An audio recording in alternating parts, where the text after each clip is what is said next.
अब तेरे दर पे आके जाए न फिर निकाले, अब तेरे दर पे आके जाए न फिर निकाले, रसराज ब्रिज बिहारी गोविंद बंसी वाले, रसराज ब्रिज बिहारी।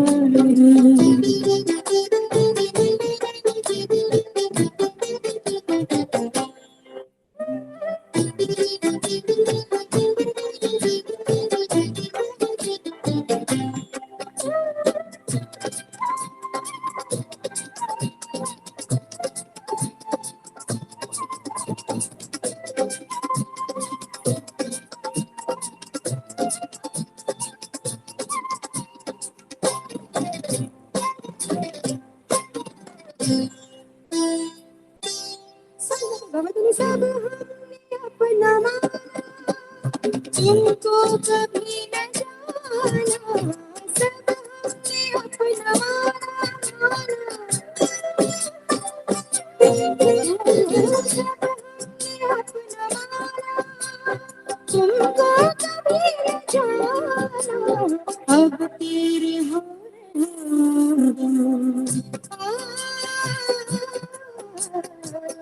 तेरी हो रही, अपना हमें बना ले, अब तेरे हो रही, अपना हमें बना ले, रसराज ब्रिज बिहारी गोविंद बंसी वाले, रसराज ब्रिज बिहारी।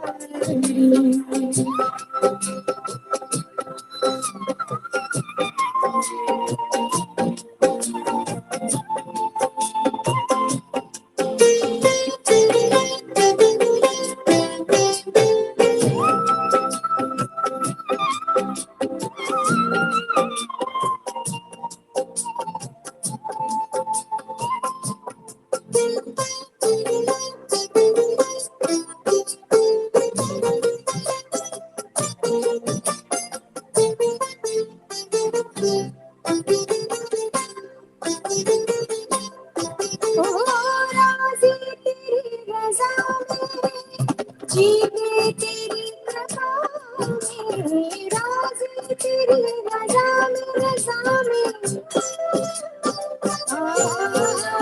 राज़ी तेरी रज़ा में, जीते तेरी कृपा में, नाचेंगे हम तो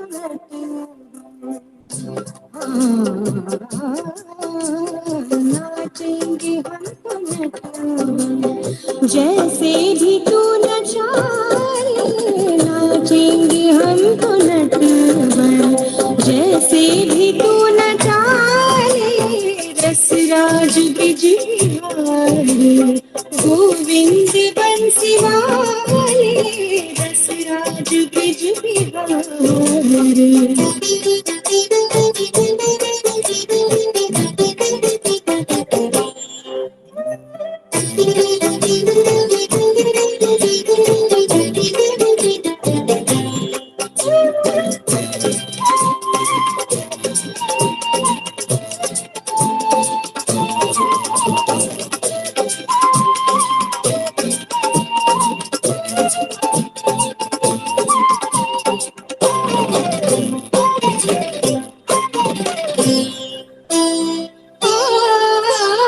रहते तेरे सहारे घनश्याम मेरे प्यारे, रहते तेरे सहारे सहारे,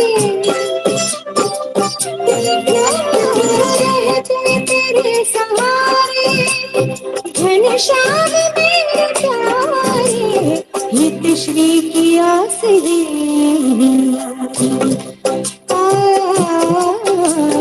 हित श्री की आस है, खुद में हमें मिला ले, हित श्री की आस है, खुद में हमें मिला ले, रसराज ब्रिज बिहारी गोविंद बंसी वाले, रसराज ब्रिज बिहारी।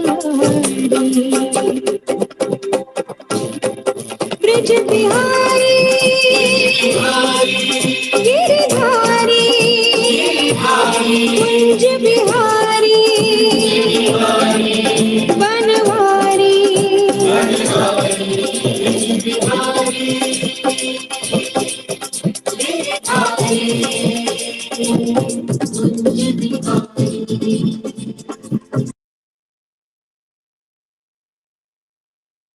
जय श्री राधे। गुरुजी जय दंडवत जय श्री प्रणाम। राधे, जय जय श्री राधे। हाँ, प्रारंभ करें। हाँ, वंदेहं श्री गुरु श्रीयुत पद कमलम श्री गुरून् वैष्णवांश्च श्रीरूपं साग्रजातं सहगण रघुनाथान्वितं तं सजीवं साद्वैतं सावधूतं परिजन सहितं कृष्ण चैतन्य देवं श्रीराधा कृष्ण पादान् सहगण ललिता श्री विशाखान्वितांश्च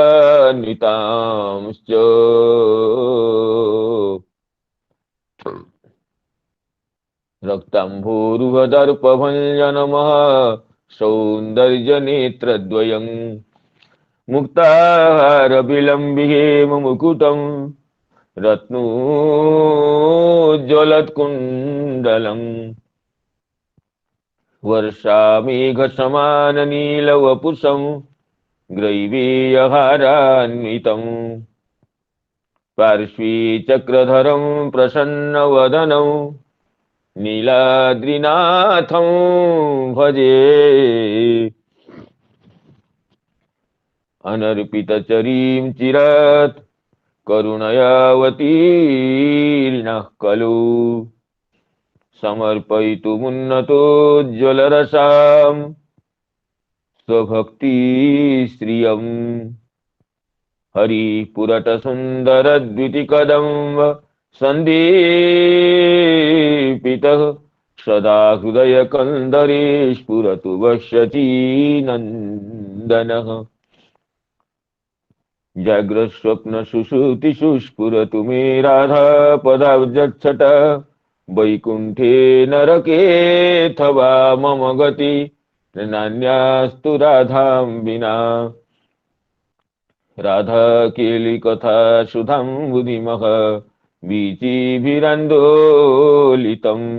कालिन्दी तटकुञ्जमन्दिरवरा लिन्दी मनोबिन्दतु गोवर्धनो जयति शैलकुलाधिराजो यो गोपिकाभिरुदितो हरिदासवर्यः कृष्णेन चक्रमखभङ्गकृता समर्चितो यः सप्ताहमस्य करपद्मतलेऽप्यवात्सीत् गङ्गादितीर्थपरिसेवितपादपद्मं गोलोकसौख्यरसपूरमहिं महिम्ना आप्लाविताखिलसुधा सुजलं सुखाब्धौ राधामुकुन्दमुदितां यमुनां नमामि वृन्दावनावनिपते जय सोम सोम मौले सनन्दन सनातन नारदेड्यो गोपीश्वर व्रजविलासि युगाङ्घ्रिपद्मे प्रीतिं प्रयच्छ नितरां निरुपाधिकामि स्वसुखनिभृतचेतास्तद्विदस्तान्यभावो व्यजितरुचिरलीला कृष्णसारस्तदीयम् व्यतनुत कृपयास्तत्त्वदीपं पुराणं तमखिलवृजिनग्नं व्याससूनुं नतोऽस्मि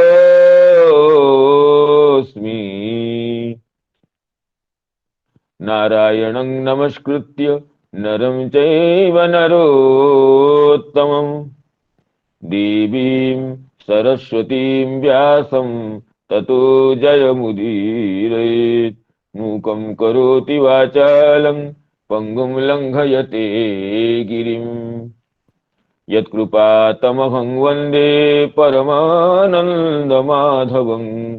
वृन्दायै तुलसीदेवी प्रियायै केशवस्य च कृष्ण भक्ति प्रदे देवी सत्यवती नमो नमः।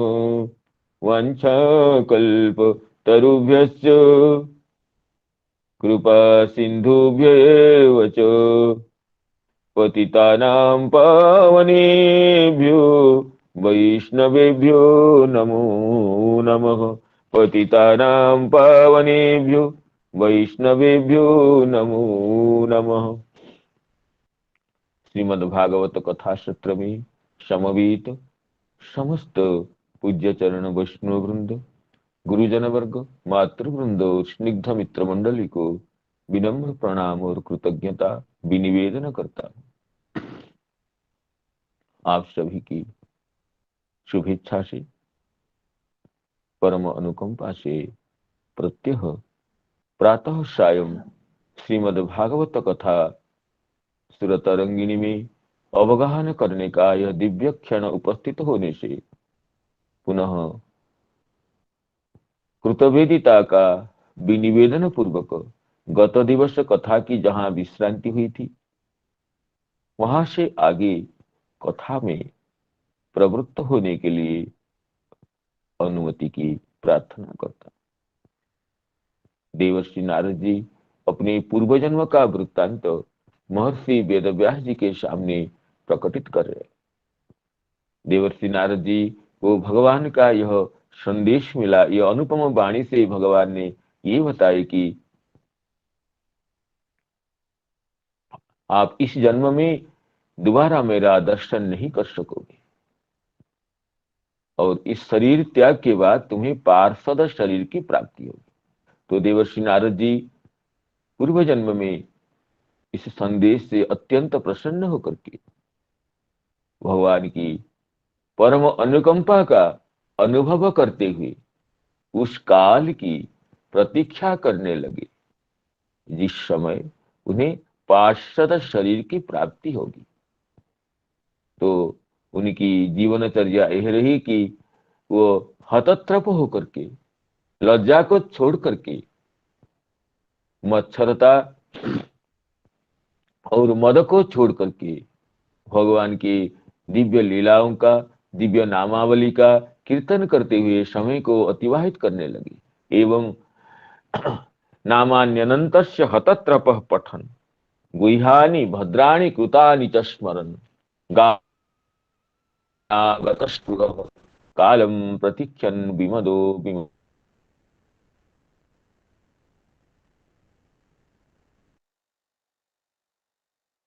उनके समय पहुंचा।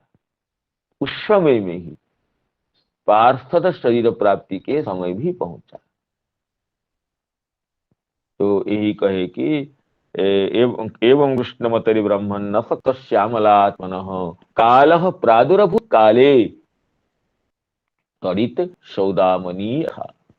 ऐसे एक विद्युत में द्वितीय विद्युता भी प्रकाश हो जाता है, उसी तरह स्थूल शरीर परित्याग के समय पहुंचते ही उसी समय में भगवान की दिव्य पार्षद शरीर प्राप्ति का समय भी पहुंचा।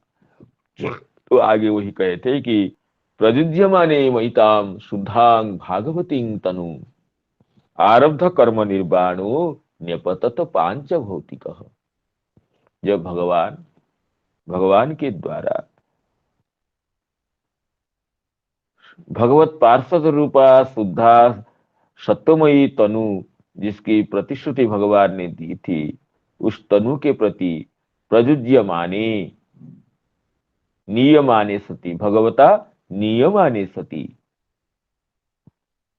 पांचभौतिक देह न्यपतत पंचभूत संबंधीय पंचभूतात्मक देह शरीरम न्यपतत।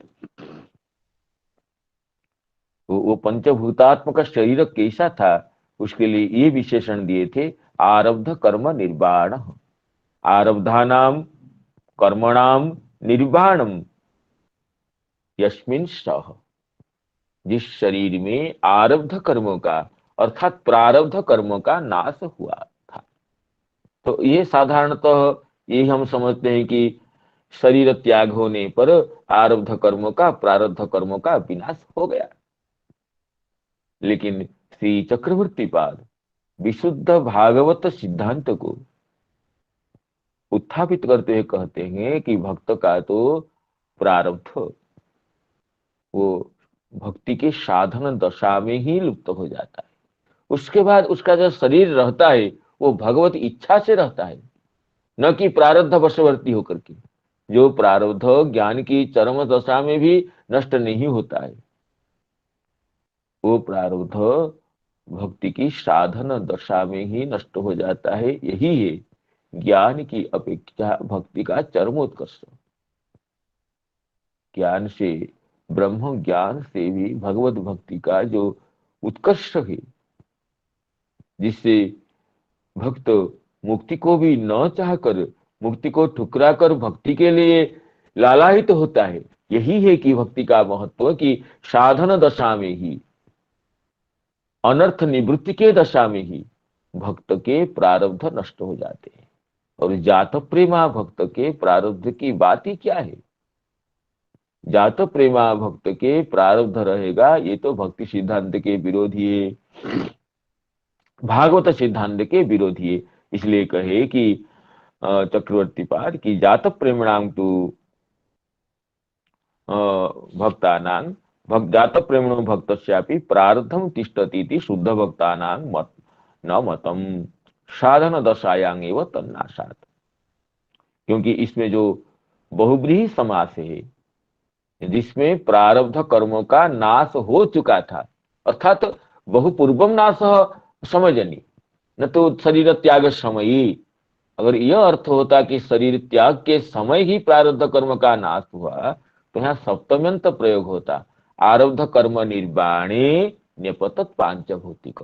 सप्तम्यंत प्रयोग न करके श्रीमद् भागवत में ये जो प्रथमांत प्रयोग करके देह के साथ समानाधिकरण्य किया गया, समान विभक्त्यंत प्रयोग किया गया बहुब्रीहि समास करते हुए, तो इसका अर्थ ये हुआ कि जिस शरीर में बहुत पहले से ही प्रारब्ध कर्म का नाश हो चुका था, वह शरीर त्याग का समय जब आया, उस समय भगवान के भी पार्षद तनु प्राप्ति का समय आया। तो इस सिद्धांत को अग्रसारित करते हुए चक्रवर्ती पाद ये प्रमाण दिए थे कि प्रियव्रत, राजर्षि प्रियव्रत जी के प्रसंग में सुखदेव जी का यह दिव्य श्लोक को, कि ये श्लोक का प्रमाण दिए थे, ये नैवं विध पुरुषकार उरुक्रमस्य, नैवं विध पुरुषकार उरुक्रमस्य पुंसां तदंघ्रि रजसा जित षड्गुणानां चित्रं विदूर विगतः सकृदाददीत जन्नामधेय मधुना स जहाति तन्वम। कहते हैं ये राजर्षि प्रियव्रत जी का ये जो विचित्र पराक्रम है, इसमें कोई आश्चर्य की बात नहीं है। क्योंकि भगवान के नाम को अगर कोई अंत्यज व्यक्ति भी, विदूर विगत अर्थात अंत्यज दुर्जातिगत व्यक्ति भी सकृत आदि तो एक बार भी ग्रहण करता है, तो वह तनु को छोड़ देता है। तो तनु छोड़ने का अर्थ यह है तन्वारंभक प्रारब्ध कर्म का विनाश ही यह तनु परित्याग के शब्द में कहा गया। क्योंकि कोई भी दुष्ट व्यक्ति, दुर्जातिगत व्यक्ति भगवान के नाम को सकृत आददित एक बार भी ग्रहण करता है, उच्चारण करता है, तो उसके शरीर त्याग तो नहीं देखा जाता है। तो नाम ग्रहण काल समकाले तु तन्वं तनु जहाति। अतः नाम ग्रहण समकाले तनु त्याग अदर्शना तन्वारंभकं प्रारब्ध कर्मेव तनु शब्देन लभ्येते इत्येके प्रागु। तो यही कल चर्चा हुई थी। इसके बाद ये कहे, और तो नाम ग्रहण के समकाल में ही ये तन्वारंभक प्रारब्ध कर्म का विनाश हो जाता है। उसी के आगे ये कहते कि स्पर्शमणि न्याय से, जैसे स्पर्शमणि लोहा को, लौह को, लौहत्व को अपगमन करते ही उसी लौह में ही सुवर्णत्व का संचार कर देता है, इसी तरह भगवत भक्ति भी भक्त के त्रिगुणमय शरीर में ही त्रिगुणातीतत्व का अप्राकृतत्व का संचार कर देता है। ये ध्रुवादि भक्तों के प्रसंग में अवलोकनीय है। जब ध्रुव जी को लेने के लिए भगवान दिव्य रथ को भेजते हैं, तदोत्तान पद पुत्रो ददर्शांतकम आगतं मूर्त्योर्मूर्ध्नि पदं दत्वा आरुरोहाद्भुतं गृहम्। उत्तान पद के पुत्र ध्रुव जी मृत्यु को आया हुआ देख करके, प्रणत हुई मृत्यु को देख करके मृत्यु के मस्तक में चरण कमल को निक्षेप करते हुए विचित्र विमान पर आरूढ़ हो गए।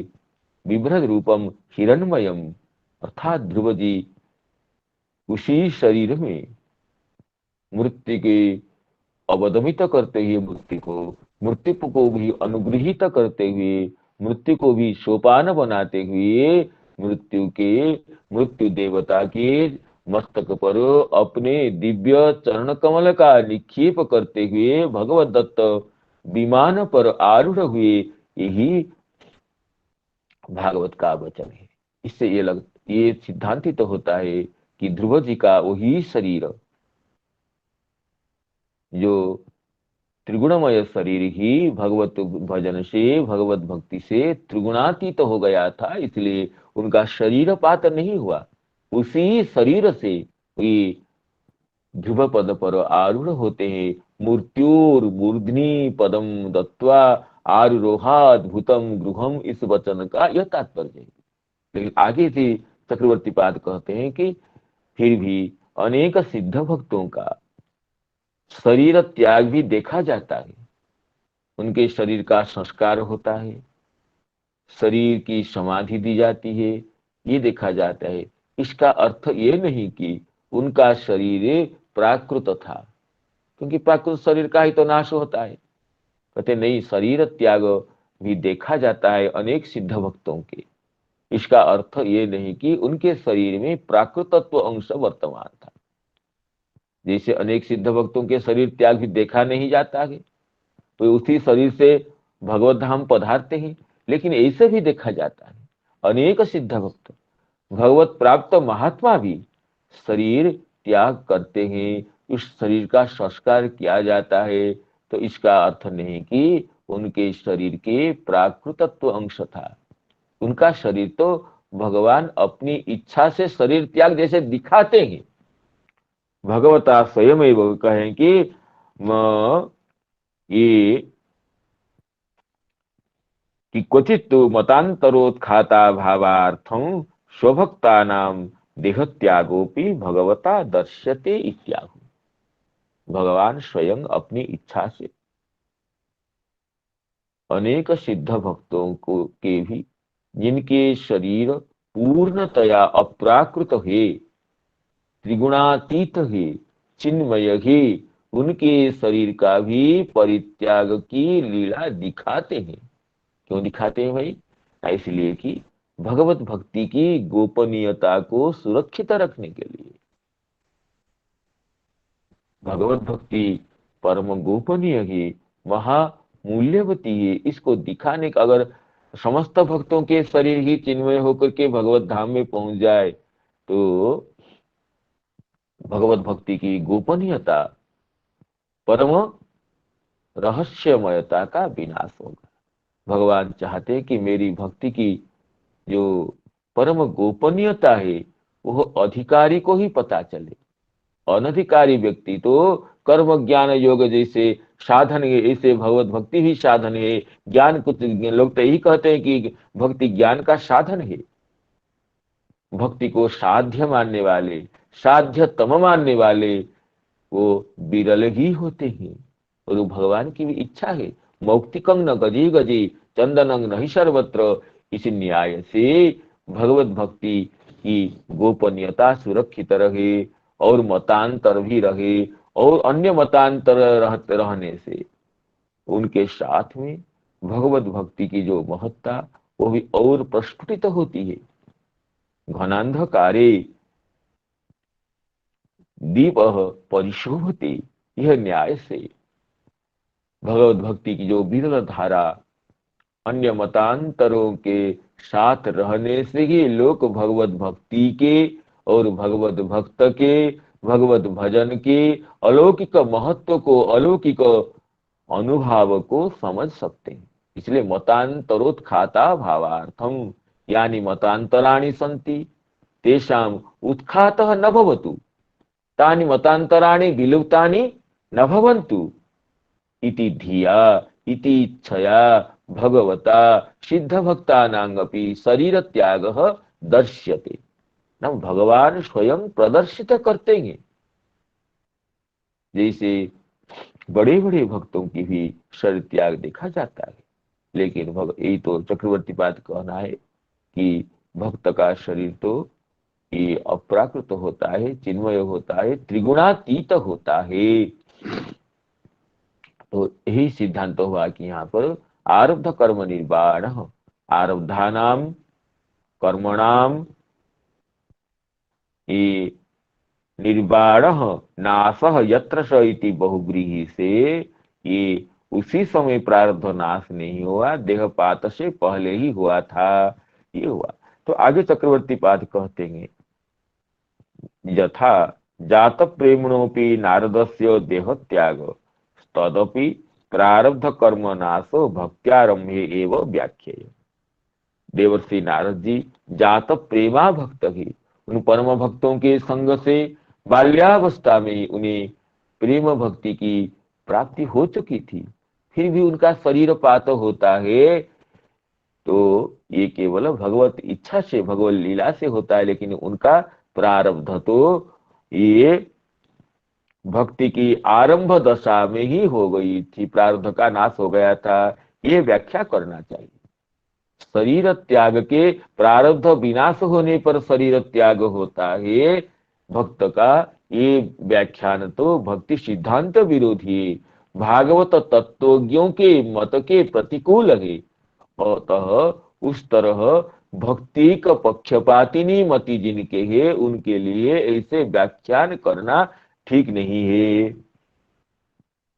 यदुक्तम श्री रूप गोस्वामी चरणे, श्री रूप गोस्वामी पाद जो परम भागवत है, श्री कृष्ण चैतन्य महाप्रभु के चरण चंचरीक है, अधिकतर सकल शास्त्रार्थ है, भागवत दर्शन की अपरोक्षानुभूति संपन्न है। वे अपने नामाष्टक में ऐसे उनका श्लोक है, प्रसिद्ध श्लोक है, आप सभी जानते हैं। तो उस दिव्य श्लोक के उच्चारण करते हुए मैं अपने को कृतार्थ मानता हूं। जैसे यद ब्रह्म साक्षात कृति निष्ठयापि विनाशम आयाति विना न भोगी, यद ब्रह्म साक्षात कृति निष्ठयापि विनाशम आयाति विना न भोगी, अपीति नाम स्फुरणेन तत्ते प्रारब्ध कर्मेति विरुति वेदः, प्रारब्ध कर्मेति विरुति वेदः।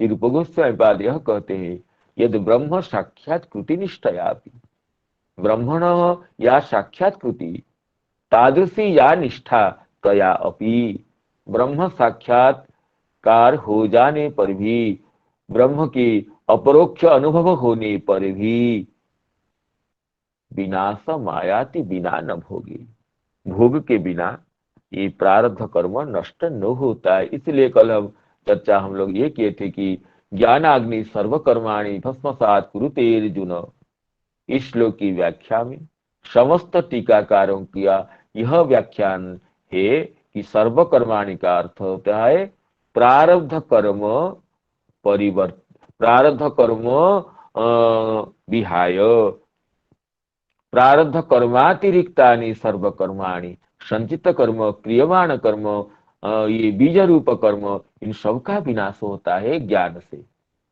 ज्ञानाग्नि से। लेकिन प्रारब्ध कर्म तो भोगिक नाश्य होता है, ये सिद्धांत कहा गया। लेकिन भगवत भक्ति से प्रारब्ध कर्म का भी विनाश हो जाता है। इसलिए क्लेशग्नि जो गुण भक्ति का है, उसमें पाप बीज अविद्या सबका विनाश होता है। और पाप प्रारब्ध अप्रारब्ध से दो तरह होता है। तो भगवती भक्ति महारानी अपनी साधन दशा में ही भक्तों की प्रारब्ध अप्रारब्ध समस्त समस्त पापों का विनाश कर देती है। यही भक्ति का सिद्धांत। रूप गोस्वामी जी कहते हैं, यद ब्रह्म साक्षात कृतिनिष्ठयापि विनाशम आयाति बिना न भोगी, भोगी बिना विनाशम न आयाति। किंतु अप्रीति नाम स्फुरणे न तत्ते।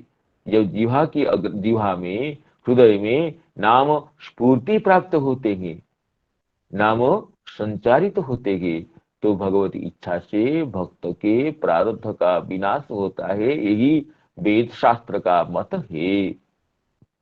तो प्रारब्ध विनाश होने के बाद भी भक्त का जो शरीर रहता है वो तो भगवत इच्छा से रहता है, न कि प्रारब्ध से रहता है। तो यही कहते हैं, प्रारब्ध नाशे एवं देहपात इति अभिप्राय।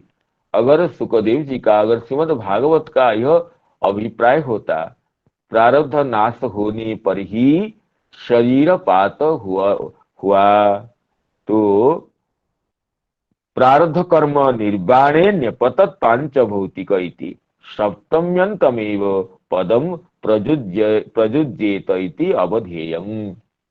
तो श्रीमद् भागवत के वचन की परिपाटी यह होता,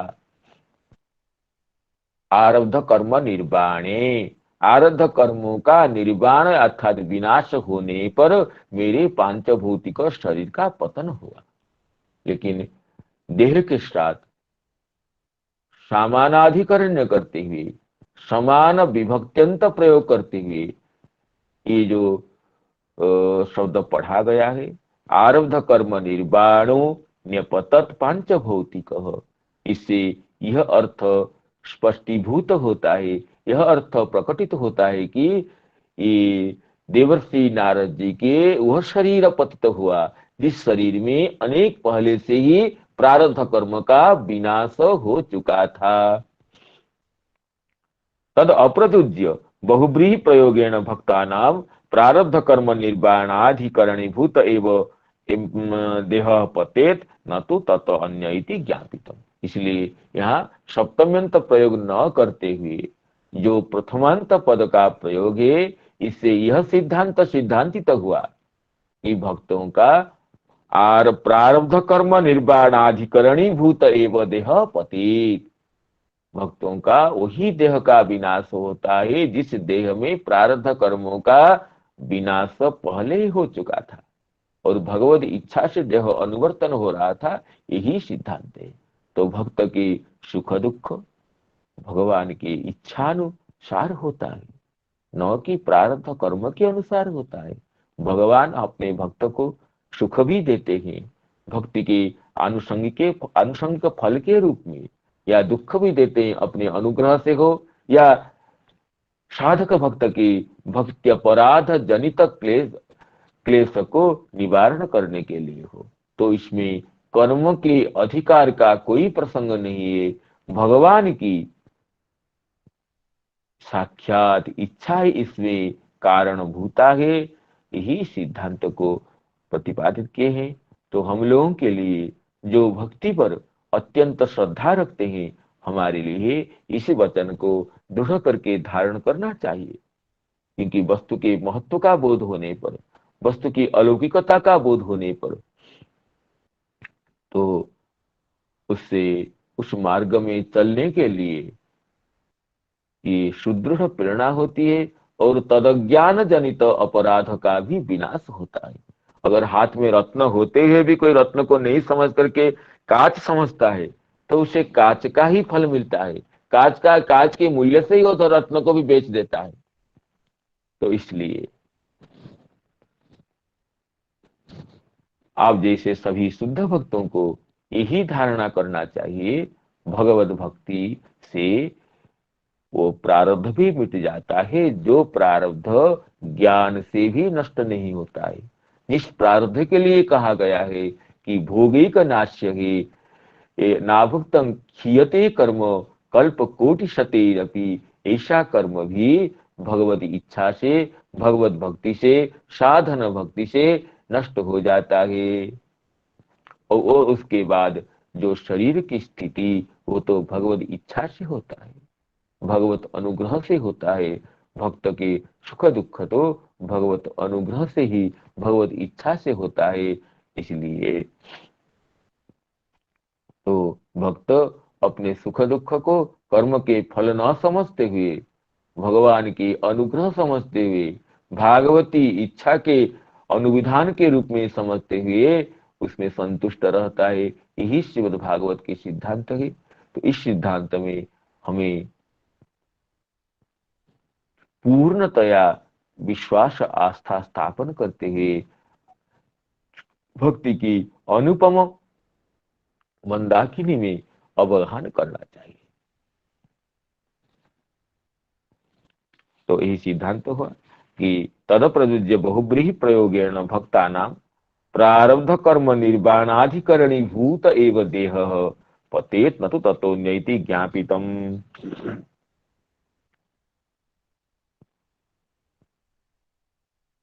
इसमें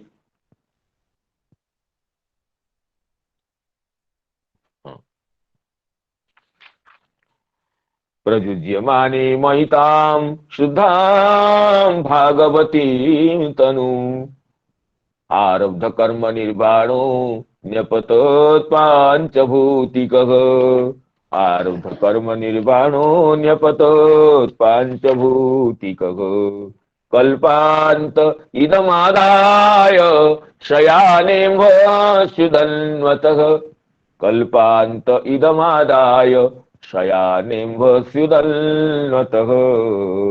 शिशैशोरनुप्राणम् विविशेन्तरहं विभो।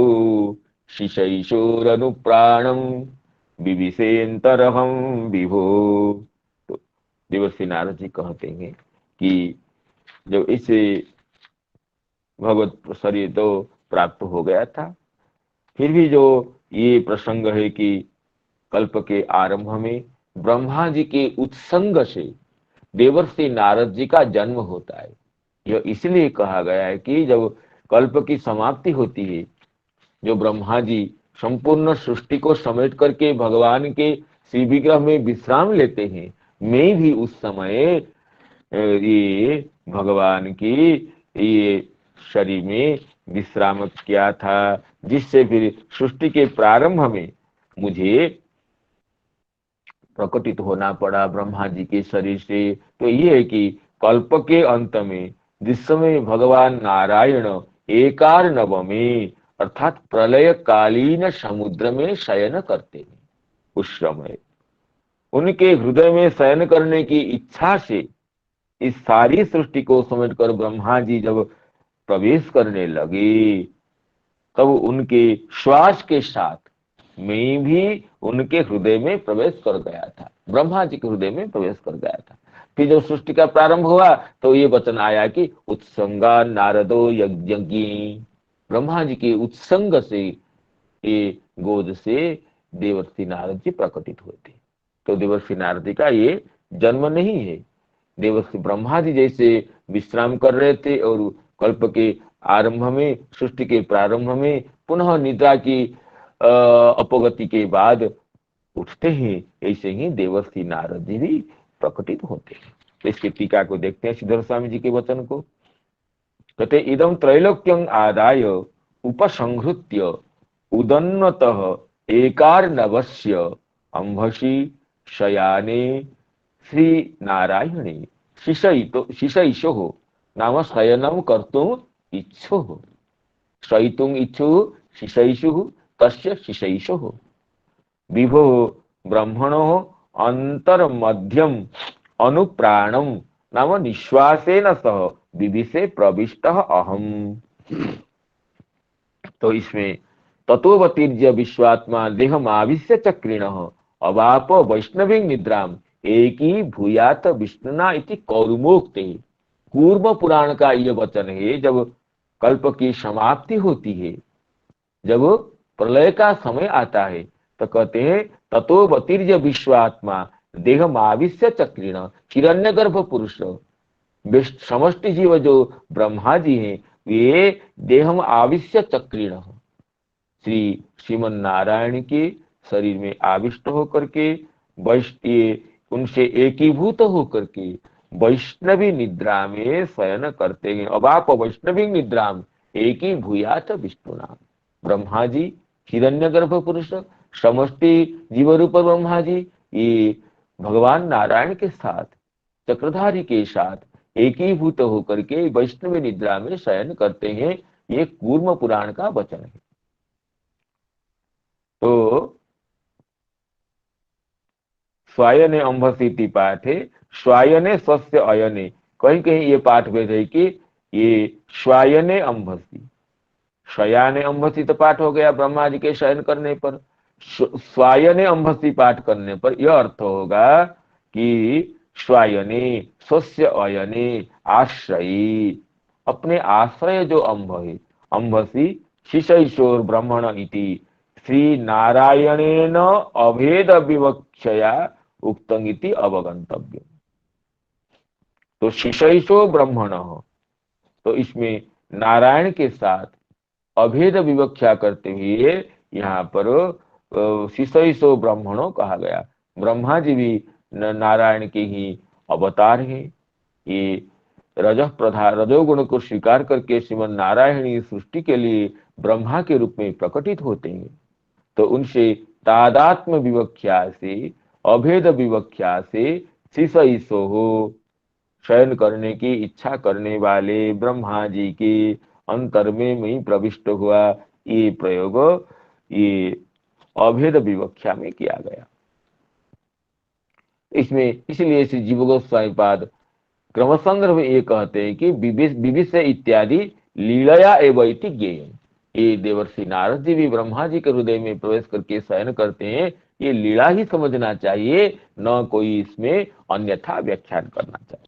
चक्रवर्ती पाद यही कहते हैं आगे, ननु तव नित्य तनुत्वे कथमस्मिन् कल्पे स्वयंभुवे उत्संगा नारदो यज्ञ इति ब्रह्मण सकाशात् तव जन्म प्रसिद्धि। अगर आपको पार्षद शरीर की प्राप्ति हो गई थी, तब ब्रह्मा जी के उत्संग से जन्म हुआ नारद जी का, ये प्रसिद्धि कैसे हुई? इस शंका के निवारण के लिए यह कहा गया कि सत्यम नित्य तनो एव भगवतो लीला विशेषार्थम देवक्यादि गर्भे प्रवेश इव ममापि ब्रह्म पुत्रत्व लीलार्थम पूर्व कल्पांते एव ब्रह्म शरीरे प्रवेश अभूत। जैसे भगवान नित्य होने पर भी, सच्चिदानंदमय होने पर भी देवकी नंदन ये लीला करने के लिए, देवकी नंदन नाम का स्वीकार करने के लिए भगवान की देवकी जी के गर्भ में प्रवेश होने की लीला होती है। हमें लगता है कि भगवान देवकी जी के गर्भ में प्रविष्ट हुए हैं।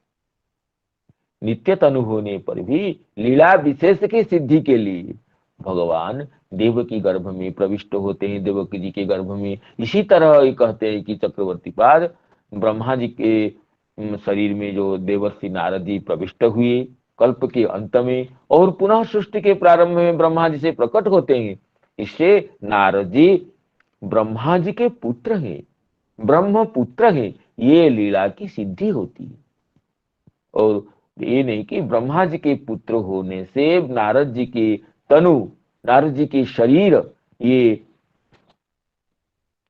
अनित्य है, या उस समय ही उन्हें जन्म हुआ, ये नहीं समझना चाहिए। वो तो नित्य है।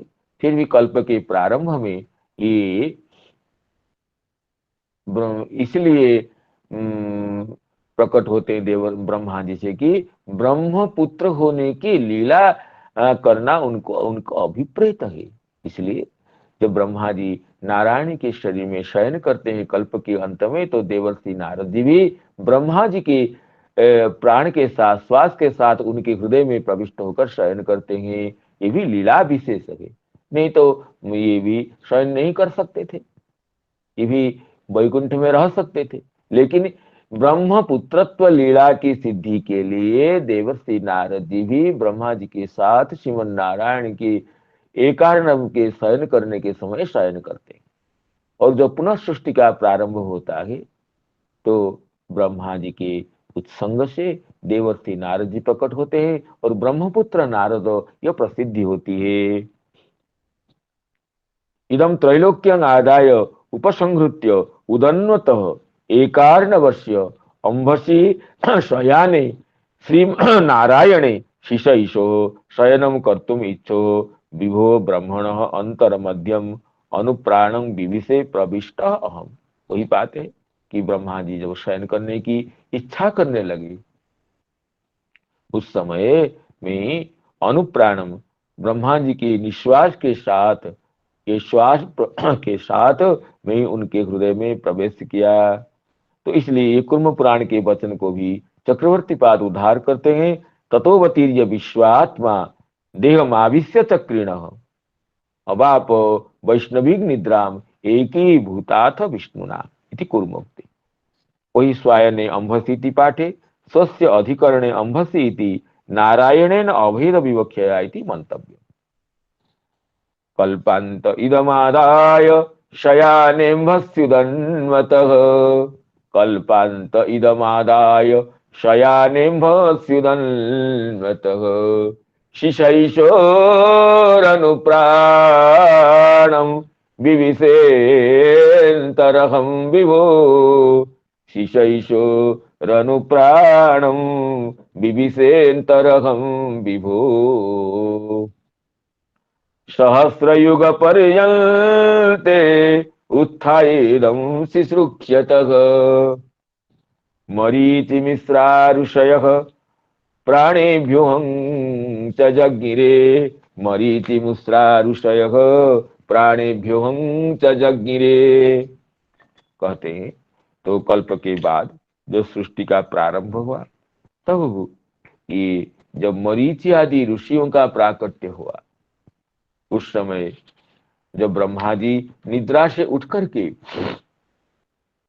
एकार्णव जल में अपने शयन से उठ करके जब सृष्टि का प्रारंभ करते हैं तो कब ये होता है जो कि सहस्र युग पर्यंते एक सहस्र चतुर्युग बीत जाने पर जब ब्रह्मा जी जग गए और जग करके उन्होंने सृष्टि करने की इच्छा की।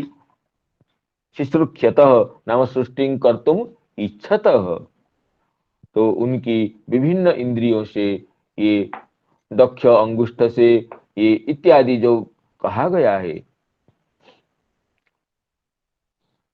इस तरह जब मरीचि आदि सब ऋषियों के साथ उन ऋषियों का प्राकट्य हुआ उस समय उन ऋषियों के साथ में भी ब्रह्मा जी के शरीर से प्रकटित हुआ। वही कहते हैं श्रीधर स्वामी जी कि प्राणेभ्य इंद्रियेभ्य अहम मरीचि मिश्रा तन्मुख्या ऋषयश्च जज्ञिरे।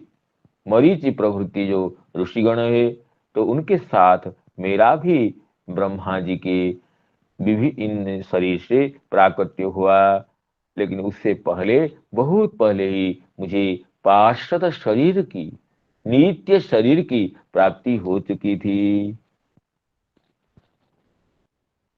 सहस्र युग से पर्यन्ते परिसमाप्त चक्रवर्ती पाद कहते हैं सहस्र युग पर्यन्ते सहस्र युगस्य परिसमाप्तौ पूर्व कल्पांते एतत् कल्पादो इत्यर्थ। इस कल्प के प्रारंभ में अब जो श्वेत बाराह कल्प चल रहा है इस कल्प के प्रारंभ में मरीचि मिश्रा मरीच्याद्या मरीचि प्रभृति ऋषियों के साथ प्राणेभ्य इंद्रियेभ्य यहाँ प्राण शब्द इंद्रिय वाची है।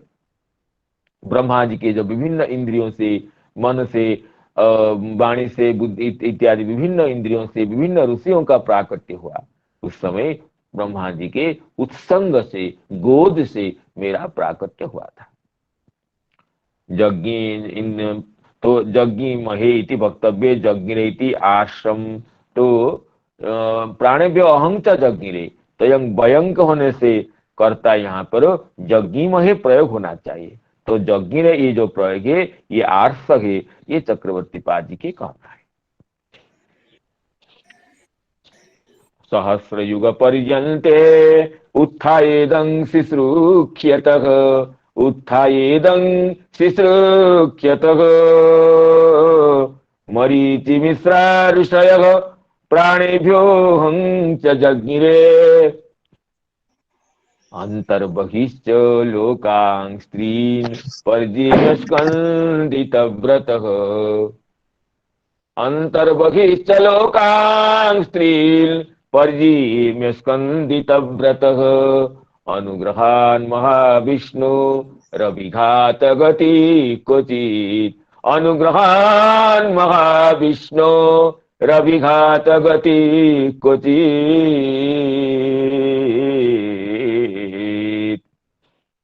ये कहते हैं देवर्षि नारद जी भगवान की उन पर कितनी करुणा है, उस करुणा की अविरल धारा को व्यक्त करते हुए कहते हैं देखिए तभी से भगवान की अनुकंपा से, भगवान की कृपा से वैकुंठ आदि में और तीनों लोकों में लोगों के तीनों त्रिभुवन के भीतर, त्रिभुवन के बाहर, अंतर बहिश्च लोकांग स्त्रीन परियेमी, त्रिभुवन के अंदर भी त्रिभुवन के बाहर भी मैं विचरण करता हूं बिना रोक टोक के। अस्कंदित व्रत अभिघात गति ही, मेरे जो अस्कंदित व्रत अर्थात मेरे व्रत का कभी विनाश नहीं हुआ है। भगवत भजन करने का जो जीवन का व्रत है, भगवत सेवन रूप जो व्रत है, वो तो अखंडित रूप से धारा प्रवाह रूप से मेरे जीवन में चलता ही आया है। इसलिए अस्कंदित गति, अस्कंदित व्रत अर्थात मेरे व्रत का कभी विनाश नहीं हुआ है।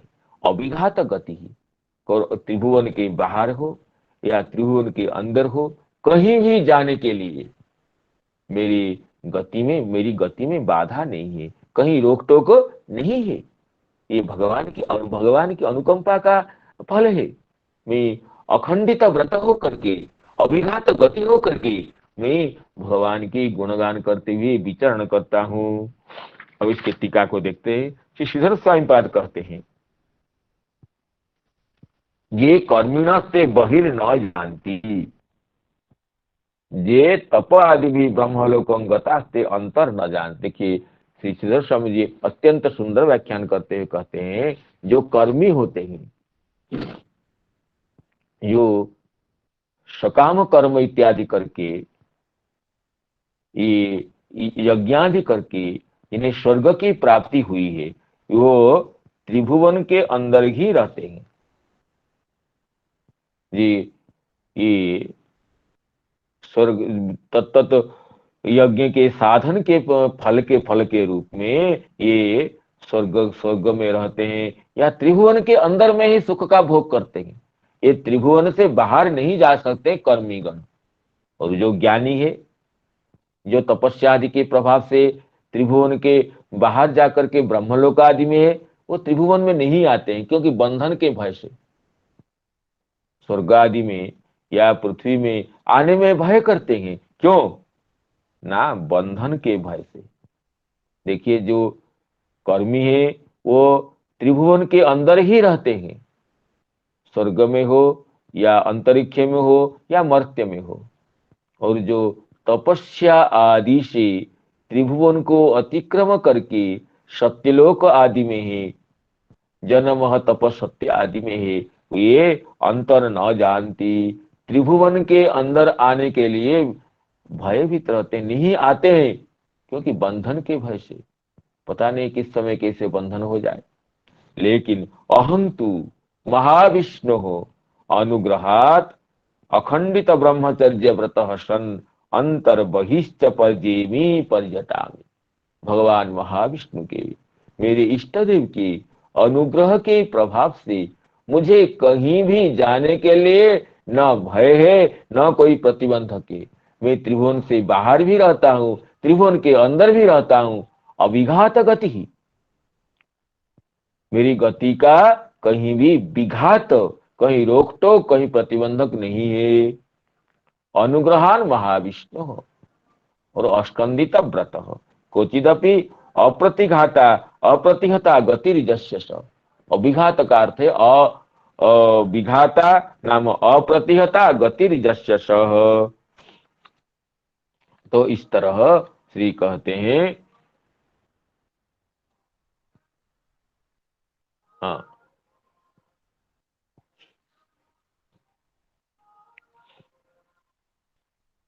श्री इसमें श्री चक्रवर्ती पाद क्या कहते हैं देखते हैं। श्री चक्रवर्ती पाद व्याख्यान करते हुए कहते हैं कि अस्मिन् जन्मनि तु मयि भगवतः पूर्ण एव अनुग्रहो अस्ति इत्या। कहते इस देवर्षि नारद जी के रूप में ब्रह्मपुत्र जो मेरी स्थिति है, उसमें तो भगवान का पूर्ण अनुग्रह मुझ में है। कहते हैं जे कर्मिणः ते त्रिलोक्यां त्रिलोक्या बहिर न जानती। कर्मियों का ये सामर्थ्य नहीं है, ये त्रिलोक से बाहर जा सके। सामर्थ्य के अभाव से, शक्ति के अभाव से, ये सुकृत के अभाव से कर्मी गण कर्म से सिद्ध होने पर भी, यागे अज्ञाति कर्म के फल रूप में स्वर्ग आदि प्राप्त करने पर भी उन्हें त्रिभुवन से बाहर जाने की क्षमता नहीं है। जे तो ज्ञान तपादि भी ब्रह्मलोकंगता ते तदंतर न आयांती। जे ज्ञान तपादि से ब्रह्मलोक आदि में गए हैं, वह त्रिभुवन के अंदर नहीं आते हैं।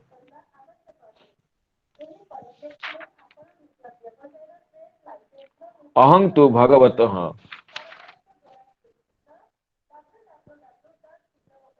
क्यों नहीं आते हैं? कहते हैं कि कर्मियों के अंदर आने में अशक्ति है। कर्मिणः ते, अच्छा कुछ छूट गया था इसमें चक्रवर्ती पाद की टीका में, पुनः पढ़ता हूं। न च मरीच्यादयः प्राकृतः स्वकर्म पतिता इव अहम क्वापि कर्मणि नापि सनकाद्या इव ज्ञाने भी नियुक्त। कहते जो मरीच्यादि ऋषिगण है, वो तो अपने कर्म में सृष्टि आदि में लगे हुए हैं। ब्रह्मा जी के आदेश से सृष्टि आदि कर्म में ही विनियुक्त है, और सनकादि तो ज्ञान में ही है। लेकिन कर्म से, ज्ञान से, दोनों से ऊर्ध्व मैं भगवान की भजन में ही निरंतर व्रती हूं। यही कहते हैं कि अहं मरीच्ये न च मरीच्यादय इव न च मरीच्यादय प्राकृता स्वकर्म पतिता इव अहं क्वापि कर्मणि नापि सनकाद्या इव ज्ञाने भी नियुक्त। न मैं कर्म में प्रवृत्त हूं, न कि ज्ञान में नियुक्त हूं, किंतु अहम प्रवृत्ति निवृत्ति धर्मान अति धर्मातीत हरिं भजन एव स्वच्छंदेन वर्तते। किमपि माताजी क्या कहना चाहती हैं कुछ? न श्रूयते किमपि कथम? न श्रूयते वा? ओहो, पश्यामि पश्यामि। अभी सुनाई पड़ रही है क्या? अभी आवाज आ रही है क्या? नहीं, आवाज नहीं आ रही है। नहीं आ रही कुछ। हाँ काली प्रसाद जी, आवाज नहीं आ रही है क्या? हम लोगों तक आ रही है। जय सिया राम। आ रही है। और तो कहीं कहीं कुछ नेटवर्क का प्रॉब्लम लग रहा है, तो पुनः आ रहा है। हाँ महाराज जी, आ रहा है, आवाज आ रहा है? हाँ, और ठीक है। तो माता जी के कोई नेटवर्क प्रॉब्लम है, इसलिए बहुत बढ़िया माता जी को आवाज नहीं आ रही थी। आवाज नहीं आ रही है।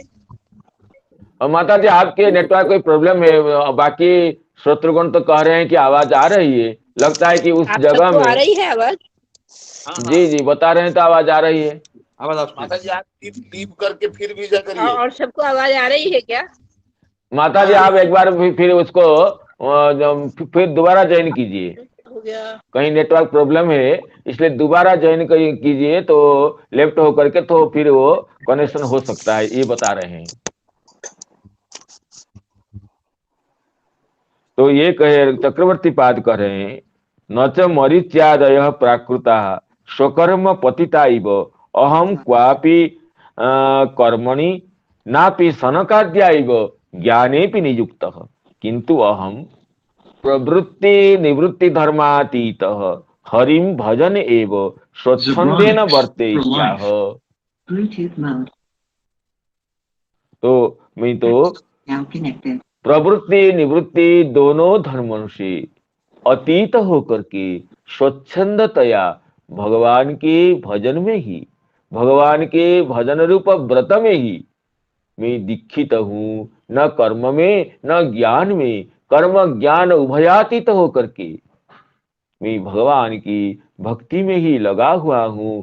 ये तात्पर्य है देवर्षि नारद जी का। किंतु अहम प्रवृत्ति निवृत्ति धर्मातीतो हरिम भजन एव स्वच्छंदे न वर्ते।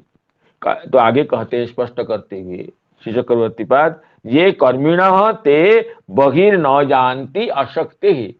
कर्मी गण चाहे भले ही उन्हें स्वर्ग की प्राप्ति हो, स्वर्ग की सुख संपत्ति का प्राप्ति हो, और ये स्वर्ग के अमृतादि भोग की प्राप्ति हो, लेकिन उन्हें त्रिभुवन से बाहर जाने की क्षमता नहीं है। इसलिए वो त्रिभुवन में चाहने पर भी वो त्रिभुवन से बाहर नहीं जा सकते, अशक्ति है।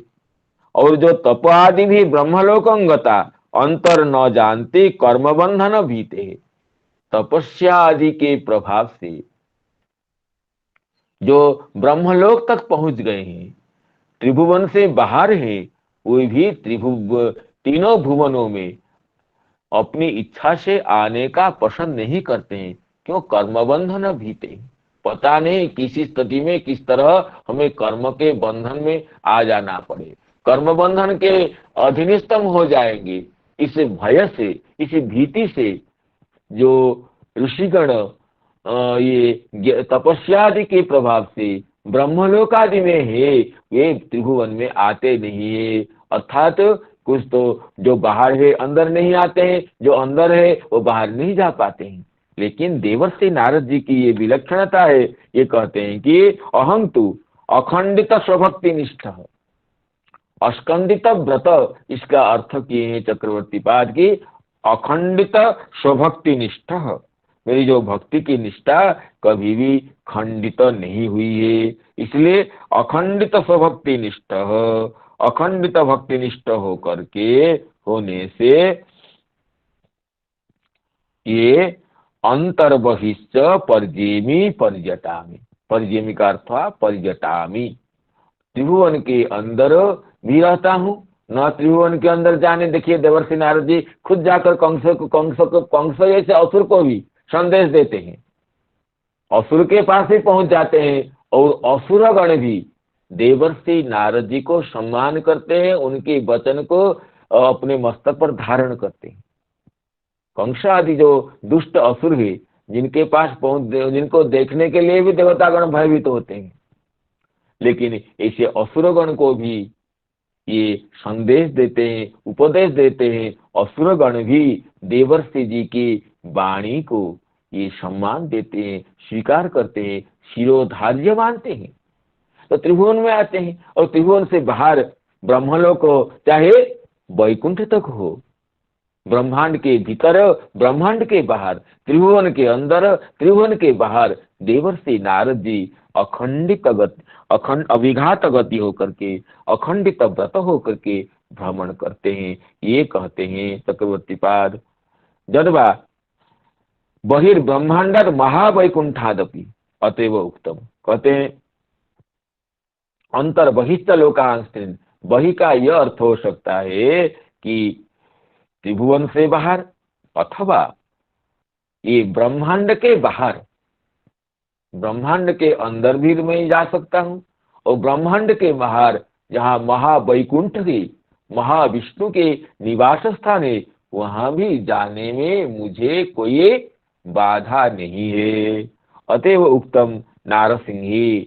नृसिंह पुराण का ये वचन को प्रमाणित करते हैं देवर्षि नारद जी के विषय में चक्रवर्ती पाद की शनकाद्या निवृत्ताख्ये ते च धर्मे नियोजिता प्रवृत्ताख्ये मरीच्याद्या मुक्तिकं नारदं मुनिं मुक्तिकं नारदं मुनिं।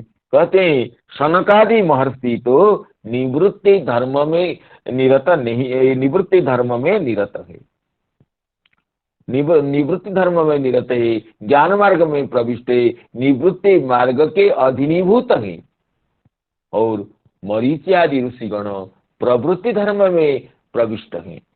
तो इसलिए हम दोनों को पूर्ण मुक्त नहीं कर सकते। जैसे देवर्षि नारद जी प्रवृत्ति निवृत्ति दोनों को छोड़ करके, प्रवृत्ति से निवृत्ति से दोनों से अतीत होकर के, ये नारद जी अभिघात गति होकर के, अखंडित भगवत व्रत परायण होकर के भगवान की चरण कमलों की सेवा में संलग्न रहते हैं। इसलिए देवर्षि नारद जी ये तो प्रवृत्ति निवृत्ति दोनों से अतीत है, दोनों से अतीत होकर के भगवत भजन परायण है।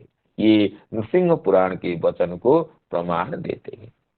सनकाद्या निवृत्ताख्ये ते च धर्मे नियोजिता प्रवृत्ताख्ये मरीच्याद्या मुक्त्वेकं नारदं मुनिम् अंतर्बहिश्च लोकान् स्त्रीन् पद्येम्यस्कन्दितव्रतः पद्येम्यस्कन्दितव्रतः अनुग्रहान् महाविष्णो रविघात गति क्वचित् अनुग्रहान् महाविष्णो रविघात गति क्वचित्।